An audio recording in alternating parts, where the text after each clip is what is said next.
armature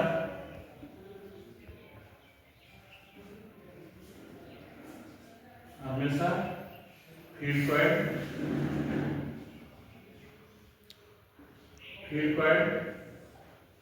ইয়াৰ লগত থাকে আমাৰ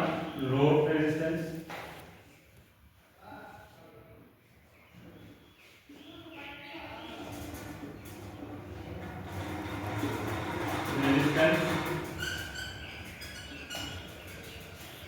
আমাৰ আৰ্মেচাৰৰ লগত থাকে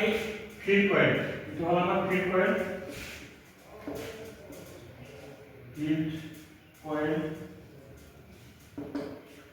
তোমাৰ আৰ্মেচাৰ ইয়াৰ লগত আৰু এটা তাৰ থাকিব এইটো আমাৰ এইটো হল নাম্বাৰ এ এইটো হল আমাৰ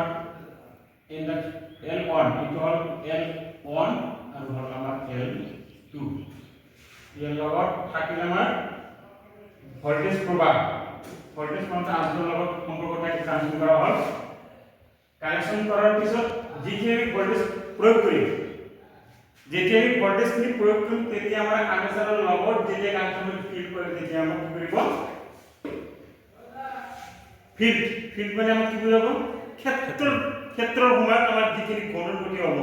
এই ভোল্টেজ পোৱাৰ লগে লগে আৰ্মেচাৰ দিয়াৰ পিছত আমাৰ মটৰখন আৰ্মেচাৰত থকা মটৰত থকা আৰ্মেচাৰখিনি আমি ঘূৰিবলৈ দেখাম আৰু কোনে এই ইয়াতে কি রেজিস্ট্যান্স কি লোড কি দিয়া আছে লোড রেজিস্ট্যান্স কি দিয়া আছে যদি আমার হাই ভোল্টেজ লো ভোল্টেজের উপর যদি আমার হাই ভোল্টেজ যদি দিয়া হয় তেতিয়া আমার যাতে ফিল করা হয় আমার আর্মেচারটো নষ্ট নহয় তার কারণে আমরা লোড রেজিস্ট্যান্স ইউজ করা হয় ইয়াত ম্যাক্সিমাম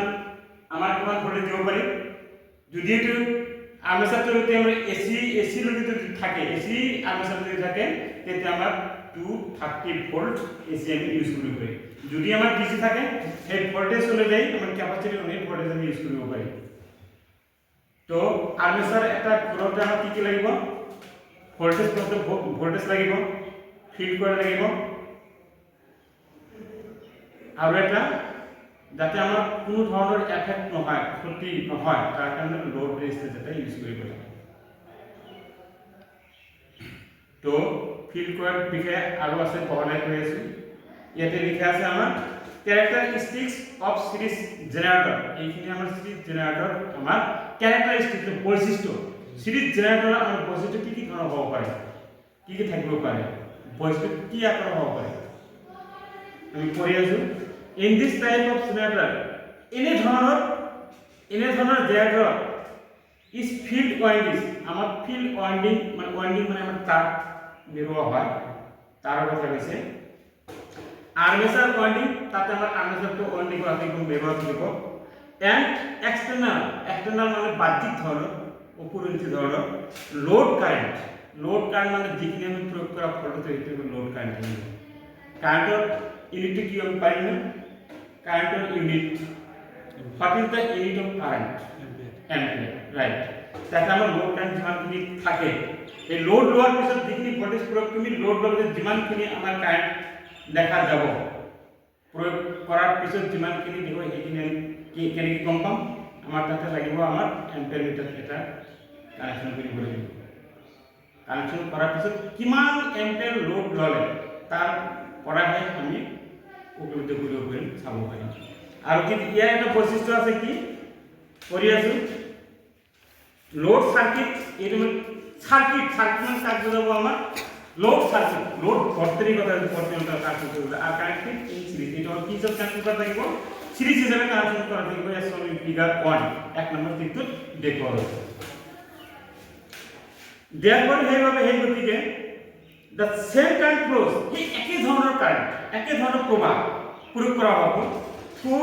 দ্য আর্মেচার ওয়াইন্ডিং প্রয়োগ করা হবে থ্রু দ্য আর্মেচার ওয়াইন্ডিং আৰ্মেচাৰৰ সহায়ত আমি কানেকশন কৰিব লাগিব আৰ্মেচাৰ কয়েলৰ লগত আমি সংযুক্ত কৰিব লাগিব কানেকশন কৰিব লাগিব ইন দ্য ফিল্ড কোন ক্ষেত্ৰত এই আমাৰ যে ফিল্ড কয়েল যে আছে তাৰ লগত আমি সংযুক্ত কৰিব লাগিব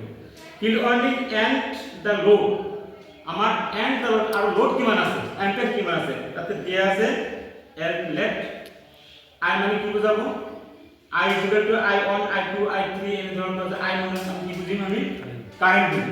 আমাৰ লোড কিমান আছে I দ্বাৰা মই প্ৰকাশ কৰিম I v by কিমান আছে v by r আমি কাৰেন্ট মিলাওতে এটা ফৰ্মুলা আমি পাইছিলো আগত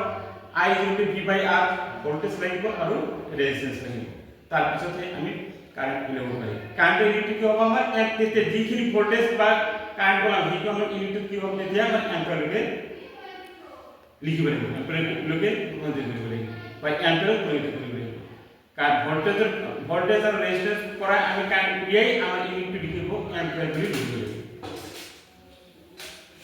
লোড কারেন্ট দেয়ার জেনারেলি লোড কারেন্ট আমরা জানা সাধারণত কি হইছে দ্য থ্রি মোস্ট ইম্পর্টেন্ট তিনটা খুব গুরুত্বপূর্ণ তিনটা থাকে কি কি থাকে ইম্পর্টেন্স ক্যারেক্টারিস্টিক তিনটা ধরনের গুরুত্বপূর্ণ বৈশিষ্ট্য থাকে ডিসি জেনারেটর ডিসি জেনারেটর যেটো আমি সব যায় দেখা যায় the relation between various quantities the relation between কার সম্পর্ক আছে relation between various quantities বিভিন্ন ধরনের পরিমাণের ব্যবহার আমরা মনে করতে পারি such as উদাহরণরূপে সিরিজ ফিল্ড কারেন্ট যেতে আমি ভোল্টেজ কি সিরিজের প্রয়োগ করব or অ্যাক্সেসের কারেন্ট উপরে যে দিকে আমরা পদ্ধতি প্রয়োগ করা হয় জেনারেটর ভোল্টেজ কি ভোল্টেজ লিখে প্রয়োগ করব জেনারেটর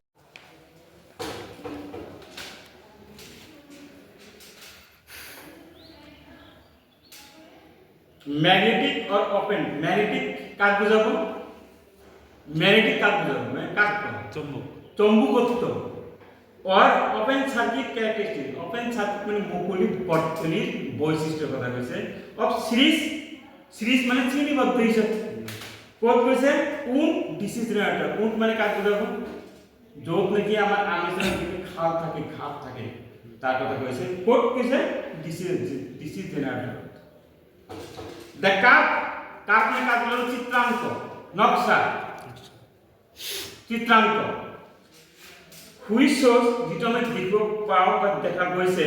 the relation between দুটা মত সম্পর্ক থাকিব নো লোড তাক মানে ভোল্টেজ প্রয়োগ কৰিলে ভোল্টেজ কিমান লোড দিয়ে কেতিয়াও দেখা তাক নো লোড বুলি কোৱা হ'ব কাক আৰু কি দিছে ভোল্টেজ আৰু কি ভোল্টেজ মানে কি বুজিম আমি ভোল্টেজ মানে কি বুজিম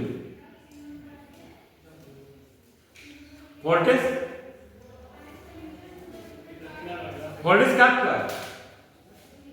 ভোল্টেজ প্রভাব খিনি আমি বৈদ্যুতিক প্রবাহ ভোল্টেজ বুলি কোৱা হয় এটো আমাৰ কি থাকে এসি ভোল্টেজ থাকে ডিসি ভোল্টেজ থাকে না দুটা ভোল্টেজ থাকে এটা হল এসি ভোল্টেজ আর তো আমার ডিসি ভোল্টেজ এসি ভোল্টেজ মানে অল্টারনেটিভ কারেন্ট ভোল্টেজ কথা কইছে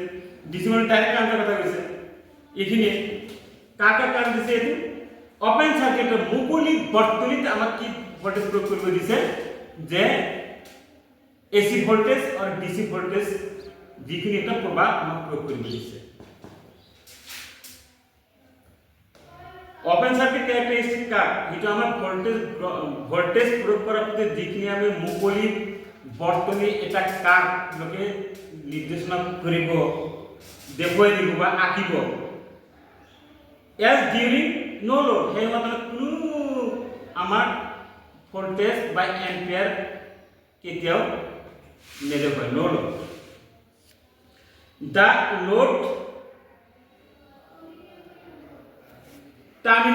the load terminals are open circuit load terminal তো আমাদের থেকে মুকুলি বর্তনীকে আমার কি করব লোড টার্মিনালস মানে আমার যেটা তার ব্যবহার করা হবে এটা ওপেন সার্কিট বলি মুকুলি বর্তনী বলি কোৱা হয়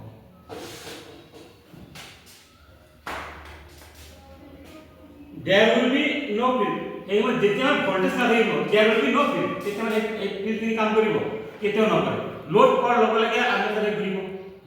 যেতিয়া ভোল্টেজ নাই তেতিয়া আমি কাম কৰিব নো লোড কেতিয়াও আমাৰ আমি তাতে নকৰি নো ফিল্ড কিন্তু তেতিয়া আমাৰ ফিল্ড কৰে তেতিয়া আমাৰ কাম নকৰে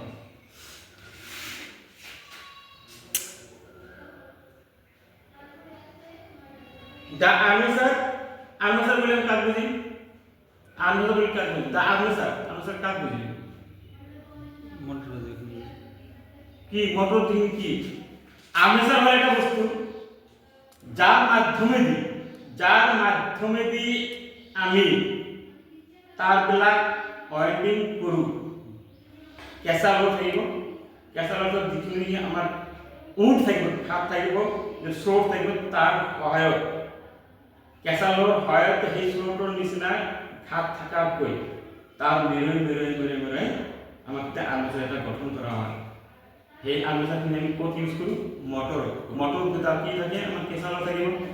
কেঁচা লোহ যেতিয়া আমি ভল্টেজখিনি প্ৰয়োগ কৰিম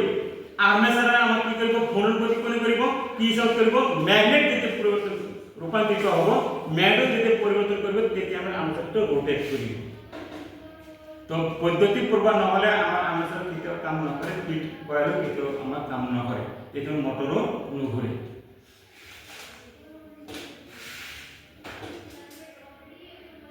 সেইটো মানে কি হিচাপত ট্ৰান্সফাৰ থাকিব the series connection in this motor এই হিসাব এই আনসার তোমাকে কানেকশন কি ভোল্টেজ কি কানেকশন করা থাকিব ফিল্ড কয়েল কি কানেকশন করা থাকিব সিরিজ হিসাবে কানেকশন করা থাকিব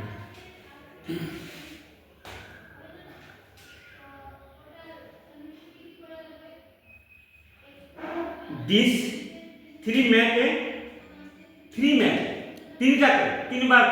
ম্যান তিনবার উৎপন্ন করব তৈরি করিব কি উৎপন্ন করব এক ক্লোজ মানে বন্ধ লুপ মানে যিখিনি আমাদের লুপ দেওয়া হয় এটা যদি এটা সিরিজ হিসেবে যদি লুপ দেওয়া হয় এটা আমি তৈরি করা হবে